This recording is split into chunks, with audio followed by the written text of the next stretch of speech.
name is Anita Allen, and I'm the daughter of Charles and Annie R. Wymer. My dad was the water well driller in Twinsburg in the late 1940s and early 1950s. My great-grandfather, whose name was Isaac Jane, was the Justice of the Peace in the 1800s.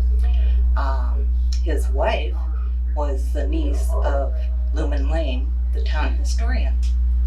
But my personal memories of the old school date back about 64 years when I first started to kindergarten. At that time, all of the grades, K through 12, were in one building. My neighbors down the street would walk to school with me every day, and whether it was rain, sleet, or snow, we would always have crossing guards at the main streets to help us get across. Most of my feelings are very warm and fuzzy, especially about all of the support people that worked with the school, like Charlie Oliver, who was the custodian at the time, and all of the ladies, of course, in the cafeteria, Mrs. Joan Ferga.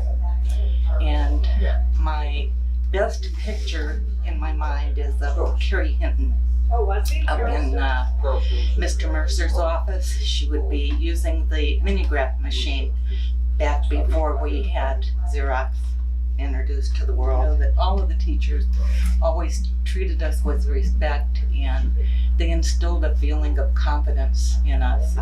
I always bought my lunch when they had Sloppy Joes on the menu. That was my favorite. And at that time you could get a whole tray of food for 30 cents. We also bought milk in little bottles for 3 cents. You could get white or chocolate.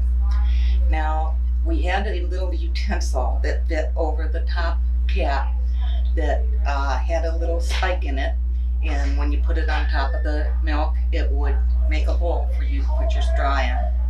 Now, it was an honor or a privilege to go around the class and punch holes in the milk.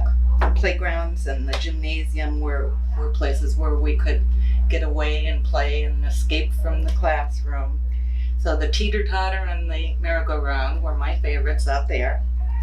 And the auditorium is really my happiest place with memories.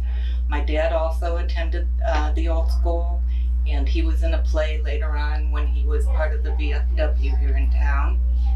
And I have pictures of him in that play that he was in. Later on, when I was in about second grade, I remember having to wear a burlap sack when we had a Thanksgiving Day play, and I was one of the little Indians.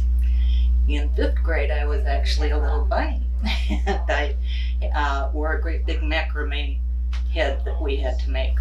We really didn't mind sitting in those hard seats in the auditorium. We were just happy to be there. We could watch movies at lunchtime, and I believe they cost about 5 cents to get in.